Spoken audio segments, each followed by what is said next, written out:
Hello, welcome to Pantheon of the Geeks. This is a review of the Warhammer Nagash book 1 and 2. Both come in this that you saw us get in the previous video of getting Nagash. I have now read this book cover to cover. It is a fantastic read. I'd advise anyone who likes Warhammer or is interested at all in Nagash or anything like that, or just passing interest, to read it, because it changes the Warhammer world. If you know anything about the Warhammer world and what's happened, it's changed everything in this. This is the end times, I'm not joking. So, a quick look in the book. Here we go. So again, amazing artwork. The book covers what nearly every race is up to at this time. There is a lot of lizardman action missing, even though the first picture is of a slan and with some lizardmen in the background. They're not really featured in it much, though I do think they will be coming in it, because this seems to be the first book in a series of books. It does feature most of the races, heavily around obviously the Undead, the Empire and Chaos. It does involve the Dwarves, does involve the Wood Elves, does involve the High Elves, does involve the Bretonnians. Quite interesting stories about the Bretonnians. I won't ruin them if you haven't seen it. I'm not going to spoil that one, but there's some interesting things going on there. We find out who the Green Knight is for a start. So if you want to find that out, read the book. Not going to spoil that one. But yes, everything's changed. This is the end times, and this is the story of the build up to the end times and the build up to the resurrection of Nagash, and what happens to everybody, and which special characters make it and which ones don't, because yeah, they've killed some special characters off basically from across the range. They've been pretty merciless. Some of them have made it through when you thought they wouldn't, and others just haven't. They've copped it. One thing I will say, a word of warning: continuity error with the. If you know anything about what happened years ago with Archaon and his end times, being the Lord of the End Times, when they released him, this kind of glosses over that was actually happened and starts again. In a way, it's better because it's done better. It's even more interesting, and it's definitely an improvement. And it starts off with Archaon here being crowned as he was years and years ago, as we all know. But yeah, it does gloss over that. It's kind of rewritten it a bit. So slight continuity error there, but it is an improvement on the original story. It's taken what actually happened and improved upon it. Let's just imagine it didn't actually happen before. It was all a dream. JR, got shot but didn't get shot, kind of thing, or something like that. It was all a dream. It's like Dallas. No, but it's just prophecy. Madmen.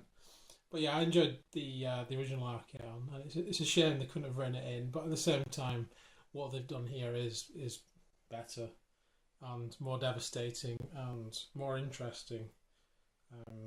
So yeah, but Archaon, I imagine, will be making an appearance in a future book, because it does mention him only at the beginning, and it's the build up, and he hasn't even left the realm of chaos in this book at all. He's not left. Volton is in it, the good old hero Volton, but he's only just been discovered, and he's only just going through the first stages of, obviously, with his twin hammers, and he meets the Prophet Huss, and everyone's like, who's this guy? And then they find out he's actually, is he Sigmar reborn? Has he been sent by Sigmar, kind of thing? He's got this reverence about him. But this book, it goes into the different races, as you can see, and it goes through the various battles that have led up. It's quite in depth. I was quite surprised at how in depth it went in some places. There we go, some Wood Elves and the Bretonnians. But it's all about how Nagash comes about, what his minions have been up to bring him back from the dead, about them collecting the artifacts they need to bring him back, about the vampires. There's a lot in there about vampires, obviously. And you see in the Cursed Alliance, that's Manfred von Carstein there in the picture. However, he's not the only von Carstein in this book. Vlad is making a reappearance. Vlad has returned. I'll spoil that one for you. But yes, he's my favourite vampire, so he's come back Fortunately, Isabella hasn't. Ooh, but you have to read to find out what's going on there. This guy, Mr. the Black, yeah, he's very cool. I like him. He's a cool character, cool and calculating. Doesn't give him to passions. He's basically like a Tomb King, but not. He's like a necromancer Tomb King. It's the best of both worlds, really. And that is a map there. That's basically the track that Mr. the Black and Manfred took to get the artifacts back. So it's highly in depth. It's highly worth reading. And then each battle has a thing like this that tells you the units that were involved in that battle. That's how in depth it's gone. A little story about each of the characters involved. And this one's even got like down to the three sisters there, and it tells you about them. Big background story. And then you find out what happens to them in the battle. So it builds up all these characters, and some of them copy and some of them don't. And then we've got the Silent Legion. Oh yes, they look amazing. I'll show you those models in a minute because they're in the other book. But they're amazing, and there he is, Archon the Black. And this one's about him when he goes to Bretonnia to get back the artifacts from Bretonnia. He's just made an alliance with Manfred. There we go. So, and each one's also accompanied by models. There we go. Actually, that would have took part in the battle, which is quite interesting because I've always just set it up to show you what it would look like. There in the background, you see some new models which haven't been released yet, not even in White Dwarf. There you go. And they look amazing. And I want some. That's not a surprise. And here we have the Skaven, focusing on what they're up to. There we go. Skaven and the Undead. Legion of Zombies fighting hordes of Skaven underground. And the rules for these particular kinds of battles in the next book. But this entire book is based on background. And there you go, that's how much there is. There's lots to read through. It took me a few nights to read through it. But well worth reading through. Because it really gives you how this is going to kick off. And if it continues like this, it's going to be amazing for the Warhammer world. It's going to really give it a good shake-up, I think. Because the Warhammer world's not changed, really, since it was really invented. The map hasn't changed, and nothing's changed about it. Well, it has now. If the end times go through and everything stays as it is, which I really hope it does, major characters are going to suffer, you know, not pointing at anyone. And there you go. It's an amazing book. Pick it up if you can. If you're at all interested in Warhammer, I really say you've got to get this. If you're at all interested in Warhammer, or any of the stories that are around it. So there we go, that is the first book that comes in the set. The second book, which is Nagash Part 2, there he is. That's the fully painted version. As you can see at the top, we haven't actually started painting our version. This book is the book that tells you about the scenarios. So you've got the background book there. And this one tells you how to refight those battles that are in there. Gives you some special rules. Tells you about the special characters. And there's like haunted battlegrounds. There you go. Gives you some ideas for scenery. A haunted forest. Mixing the Garden of Morset with the forest set. It looks pretty funky, that. We've got our own haunted forest already. We'll might get to see that at some point. With bits of Empire, spearmen kind of melded with the trees. Yeah, it was more of a chaos forest than a haunted forest, but you get the idea. The Lord of Undeath. Oh yes, that's an amazing Lord of Undeath. How to summon absolutely everything in an undead army and still have points left over. It's all points based, it's all summoning points worth of things rather than rolling dice to see how many actually turn up. So you summon in bulk amounts of troops. And you can also put counters on the table, which is this Raise the Dead spell at the top. You put counters on the table which increase one of your spells by 10 points each. So here, for instance, the summoning, which is Rise. The basic version allows you to summon a unit. There we go. I don't know if you can read that on the camera, but yeah, a unit of infantry worth up to 100 points. Or alternately, you can try and cast it at 150 points, but it increases the cast cast range. There you go. If that started at 50, I think it does actually. But anyway, you can use these to add points to that, or any of the other spells that are there, making it quite deadly. Another thing to note is that during the end times, any wizard, says there, any wizard at all, can choose to generate spells from the Lore of Undeath. They don't have to be necromancers, they don't have to be in an undead army. It says it quite clearly there. Any wizard who's involved in this can use spells from the undeath. That's because, basically, I don't want to ruin the surprise, but Nagash basically rips the whole of death magic from the 8 winds of magic and plants it into the land of the vampires, turning it into the land of the dead. And all magic of death magic flows into that one place, and it flows quite freely across the entire world. But as I said, read the other book to find out more on that one. And this is again more things about how you use the armies together, because you can use, there you go, the Undead Legions list. You will also need a copy of these 2 books here, Tomb Kings and Vampire Counts, because you can use both lots in one army. It tells you here which ones you can and can't use. For instance, there we go. Anything with an N there is in this book. Anything with TKs and obviously in the Tomb Kings. Anything with the VCs in Vampire Counts. But it tells you there which characters you can use with this army and which you can't. Which I read in advance, and it gave me an idea of who was going to copy it and who wasn't. So I'll not go any further into that. Here we have the End Times list, tells you what you can spend on things.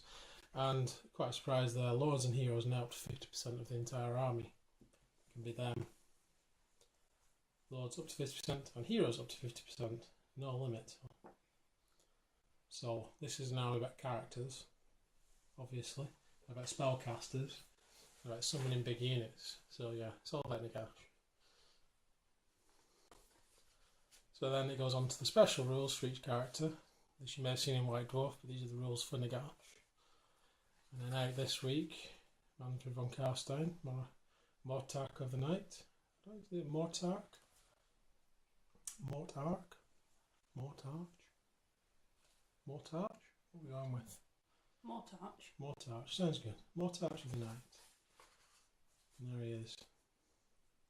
It's an awesome looking model. It really is. It's one kit that we'll be getting that kit this weekend, so stay tuned if you want to see that kit put together. We'll probably be making it into Arkham the Black though. Yay! Okay. There he is. All instructions about him. And then Neferata, Mortarch of Blood. She's part of the same kit. So basically that kit's going to have 3 characters in it. And they are very different looking characters. It's not like a head swap. They are completely different. Because obviously Manfred's bulked up, Arkan's quite wizened, but that's a woman. That was really nicely said there. That's a woman. Yeah, I'm just saying, 3 different body types completely. Even She's side straddle. Yeah, she is. 3 different body types in 3 completely different positions. I like the fact that her position is more ladylike. Yeah. And straddling whatever She's meant to be. She's infinitely graceful, so she's never going to fall off unless she gets hit like by a cannonball or something. But not only are the beasts different. Well, the beasts are different, but it's the same model. It's the same model, but the beasts are different. The people are different. So that's all one kit. It's going to be a very interesting kit to put together, and I'm looking forward to that. So we also see the return of Krell. Yay! Krell's back. Krell's awesome. Look at the size of that axe. That'd make Angron weep. Well, he was a chaos warrior, so we'll let him. And Vlad's back. Vlad's cool. Vlad does feature quite heavily in the story. Actually, I was quite surprised because I thought it was all going to be about Manfred, since he was the model being released. But there's a lot about Vlad in there, and he's very cool character. And here we go, the Morghast or Morgeist or Herald of the Accursed one. I can say that. There's a picture of one, a drawing even, and there's the models.